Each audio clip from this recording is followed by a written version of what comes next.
नमस्कार मित्रांनो, स्वागत आहे तुमचं नव्या व्हिडिओमध्ये, ज्यामध्ये आज आपण बघणार आहोत की BSc कम्प्युटर सायन्स नंतर प्लेसमेंट कशी मिळवायची. बघा, बरेच विद्यार्थी जे आहेत BSc CS करत आहे किंवा त्यांचं झालेलं आहे, पण त्यांना प्लेसमेंट मिळाली नाही. तर ती प्लेसमेंट कशी मिळवायची, कोणकोणत्या गोष्टी ज्या असतात त्या प्लेसमेंटसाठी महत्त्वाच्या असतात, तर तेच आपण आज या व्हिडिओमध्ये बघणार आहोत. तर हा व्हिडिओ शेवटपर्यंत बघा आणि चॅनलवरती नवीन असाल तर सबस्क्राईब पण करून द्या. आणि चला व्हिडिओला सुरुवात करूया आणि बघूया की कोणकोणत्या गोष्टी करायच्या ज्याने तुम्हाला BSc CS नंतर चांगली प्लेसमेंट मिळून जाईल.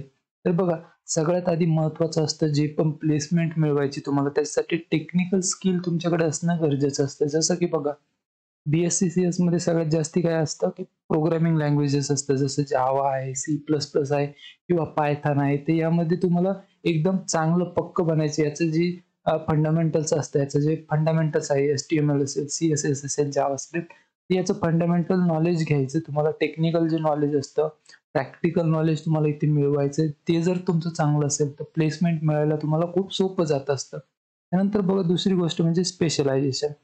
तर तुम्ही काय करू शकता की तुमचं BSc CS चालू आहे, त्याच्यासोबत तुम्ही ना सर्टिफिकेशन करू शकता, सर्टिफिकेट कोर्स करू शकता. जसं की तुम्हाला जर डेटा सायन्समध्ये करायचं असेल, सायबर सिक्युरिटीमध्ये असेल, क्लाउड कम्प्युटिंग असेल किंवा वेब डेव्हलपमेंट असेल, याच्यामध्ये तुम्ही सर्टिफिकेट कोर्स करू शकता. आणि हे जेव्हा तुम्ही प्लेसमेंटला जाल तेव्हा तुम्ही रिझ्युमेमध्ये ॲड करू शकता की हो, माझं हे सर्टिफिकेट कोर्स झालेलं आहे. तर त्यांना पण तुम्हाला जे प्लेसमेंट मिळण्यास मदत होत असते. आणि याच्यानंतर बघा, प्रिपरेशन पण खूप महत्त्वाची असते. बघा, आता तुम्ही जर फर्स्ट इयरमध्ये असाल, सेकंड इयरमध्ये असाल किंवा थर्ड इयरमध्ये असाल BSc CSच्या, तर ही प्रिपरेशन जी असते तुम्हाला, जसे पोर्टफोलिओ असेल, रिझ्युमे असेल, ही तुम्हाला आतापासूनच तयारी करायची आहे. जसं आता पोर्टफोलिओ म्हणजे काय, की एक वेबसाईट बनवू शकता तुम्ही, की जिथे तुम्ही तुमचं जे पण प्रोजेक्ट्स असेल किंवा तुम्हाला काय स्पेशलायझेशन केलेलं आहे, सर्टिफिकेट कोर्स केलेला आहे का, किंवा दुसरं काही स्किल आहे, तर ते तुम्ही तिथे शोकेस करू शकता, दाखवू शकता त्या वेबसाईटवरती. ते जेव्हा तुम्ही पण इंटरव्ह्यूला जाल तर तिथे त्यांना तुम्ही तुमचा पोर्टफोलिओ, जी वेबसाईट आहे ती दाखवू शकता आणि त्यांना तिथे तुमचं सगळं प्रोजेक्ट्स वगैरे जे आहेत ती सगळी माहिती तुमच्याविषयी तिथे मिळेल आणि तुमचे जे चान्सेस आहे ते वाढतात तिथे तुमचे प्लेस व्हायचे. तर ते पण तुम्ही करणं गरजेचं आहे, पोर्टफोलिओ. आणि पोर्टफोलिओ कसा बनवायचा, त्यासाठी वेबसाईट कशी बनवायची, 5 मिनिटामध्ये वेबसाईट बनते तर ती कशी बनवायची, हे सगळ्या गोष्टी माहिती पाहिजे असेल तर मग कमेंटमध्ये नक्की विचारा, मी तिथे तुम्हाला नेहमी सांगेल. आणि बघा, त्यानंतर बघा, ॲप्टिट्यूड टेस्टची तुम्हाला प्रॅक्टिस करायची. ॲप्टिट्यूड टेस्ट पण खूप महत्त्वाची असते. बऱ्याच कंपन्या ज्या त्याला कंडक्ट करत असतात. तर तुम्हाला जे त्याची ऑनलाईन मॉक टेस्टची जी प्रॅक्टिस करू शकता. ऑनलाईन बऱ्याचशा ॲप्टिट्यूड टेस्टचे जे मॉक टेस्ट असतात त्या घेतल्या जातात, तर ते पण कमी तुम्ही करू शकता. तिथे प्रॅक्टिस तुमची होऊन जाईल त्या वेबसाईटवरती. त्यानंतर बघा, इंटरव्ह्यूची पण तयारी करायची. इंटरव्ह्यू हा खूप महत्त्वाचा असतो. IT सेक्टरमध्ये इंटरव्ह्यूवरतीच तुमचं पॅकेज डिपेंड असतं. प्लेसमेंट तर डिपेंड असते, पण पॅकेज पण जे इंटरव्ह्यूवरती डिपेंड असतं. जेवढं चांगलं परफॉर्म तुम्ही इथे कराल, तेवढं चांगलं पॅकेज तुम्हाला जास्ती इथे मिळत असतं. तर तुम्हाला इंटरव्ह्यूची तयारी फर्स्ट इयरपासून तयारी सुरू करायची. आणि फर्स्ट इयर नसेल तर सेकंड इयरपासून तर तुम्हाला इंटरव्ह्यूची तयारी करायची म्हणजे करायची आहे. असं नाही म्हणायचं की इंटरव्ह्यू होतं फायनल इयरच्या नंतर आहे, तर शेवटच्या महिन्यामध्ये करू, तसं नाही. सेकंड इयरपासून तुम्हाला इंटरव्ह्यूची तयारी करायची आहे. त्यामध्ये कोणकोणत्या गोष्टी विचारल्या जातात, त्याचे आन्सर कसे द्यायचे, बसायचं कसं, सगळ्या गोष्टी तिथे तुम्हाला आधी शिकायच्या. कारण इंटरव्ह्यूवरती खूप काही डिपेंड आहे तुमचं. तर इंटरव्ह्यूमध्ये बोलणं ते सगळं तुम्हाला नीट आलं पाहिजे, बरोबर उत्तरे देता आली पाहिजे. कारण बघा, इंटरव्ह्यू अशी गोष्ट आहे ज्यामध्ये क्वेश्चन सेमच विचारले जातात, सगळ्यांना सेमच क्वेश्चन विचारले जातात, जास्ती काही चेंजेस नसतात. फक्त तुम्ही आन्सर कसा देणार आहे याच्यावरती तुमचं प्लेसमेंट असतं.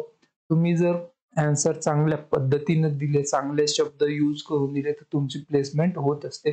तर ते पण तुम्हाला जमलं पाहिजे, त्याच्यावरती तुम्हाला फोकस देणं गरजेचं आहे. त्यानंतर बघा, काही ॲडिशनल टिप्स आहेत, जसं की इंटर्नशिप. बघा, आताच्या जमान्यात इंटर्नशिप करणं खूप गरजेचं झालंय. कारण सध्या BSc CS असो किंवा IT सेक्टर असो, इथे खूप कॉम्पिटिशन आहे. आणि त्या राड्यामध्ये काय झालंय, कंपन्या काय म्हणत आहे, आमच्याकडे वॅकन्सीज आहे, पोस्ट आहे, पण आम्हाला एक्सपिरियन्स कॅन्डिडेट पाहिजे. आता तुम्ही तर फ्रेशर्स आहात BSc CS वाले, तुम्हाला तर एक्सपिरियन्स नाही, मग कसं तुम्ही कसं या कंपनीमध्ये जाणार. त्या वेळेस कामी येते इंटर्नशिप. बघा, जर तुम्ही इंटर्नशिप केलेली असेल तर त्याचा जो प्रॅक्टिकल एक्सपिरियन्स आहे त्या कंपन्या मान्य करतात आणि तिथे तुम्हाला जॉब मिळून जातो. आणि जर तुम्ही इंटर्नशिप केली नसेल तर या काय म्हणेल का आम्हाला एक्सपिरियन्स पाहिजे आणि तिथे तुम्हाला नाकारलं जाईल, तुम्हाला तिथे घेतलं जाणार नाही. तर इंटर्नशिप जर मिळत असेल, करणं होत असेल तर नक्की 100% इंटर्नशिप करा. कारण जॉबमध्ये खूप कामी येत असते. आणि बघा, सुरुवात तुम्हाला आधीच करायची. जसं मी सांगितलं, की इंटरव्ह्यूची सुरुवात तुम्हाला शेवटी नाही, सेकंड इयर पासून करायची. तसंच तुम्हाला प्लेसमेंटची जी तयारी असते ती सेकंड इयर पासूनच तयारी करायची आहे, की ज्याद्वारे तुमची जी प्लेसमेंट आहे ती चांगल्या पद्धतीने होईल. आणि बघा, एवढं करून जरी पण तुमचं जर प्लेसमेंट होत नसेल, तर एक शेवटचा उपाय आहे, की तुम्ही BCA BSc जर झालं तुमचं, तर त्यानंतर तुम्ही सर्टिफिकेट कोर्स करा. 6 महिन्यांचा कोर्स असतो. तुम्ही चांगल्या तुमच्या जवळच्या सिटीमध्ये जाऊन तिथे जाऊ शकता. 6 महिन्यांचा सर्टिफिकेट कोर्स तुमच्या मर्जीने करू शकता. तुम्हाला ज्यामध्ये इंटरेस्ट आहे, जसं फुल स्टॅक डेव्हलपमेंट झालं, डेटा सायन्स झालं, सायबर सिक्युरिटी झालं.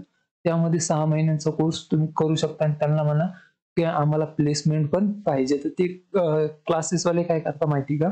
तुम्हाला 6 महिने ती ट्रेनिंग देईल. त्या सर्टिफिकेट कोर्सची जी ट्रेनिंग असते ती देईल आणि तुमचा जो ट्रेनिंग संपल्याच्या नंतर ते तुम्हाला कंपन्या आणून देतील. म्हणजे तिथे कंपनी येईल, ती तुमचा इंटरव्ह्यू घेईल आणि जर तुम्ही इंटरव्ह्यूमध्ये चांगलं परफॉर्म केलं, तर ती कंपनी तुम्हाला सिलेक्ट करेल. अशा प्रकारे तुमची जी प्लेसमेंट असते ती तिथे तुम्हाला मिळून जाते. हा एक सोपा पर्याय आहे. जर प्लेसमेंट तशी मिळत नसेल, तर तुम्ही सर्टिफिकेट कोर्स करू शकता आणि याच्या रिलेटेड जर अजून काही माहिती हवी असेल, तर मला कमेंटमध्ये नक्की विचारू शकता. मी तिथे तुम्हाला नेहमी रिप्लाय करत असतो.